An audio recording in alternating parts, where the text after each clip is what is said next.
ఎలా వచ్చిందమ్మా గులాబీలవాన నువ్వే చెప్పవమ్మా చందమామ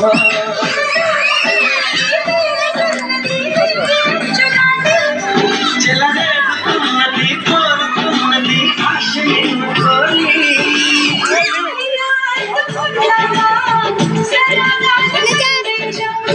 చెల్లి చెంతకే రావా ఇంకా ఎందుకీ దూరం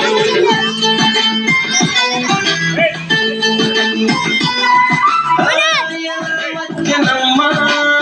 గులాబీలవాన నువ్వే చెప్పాయమ్మా చెల్లి చందమ్మ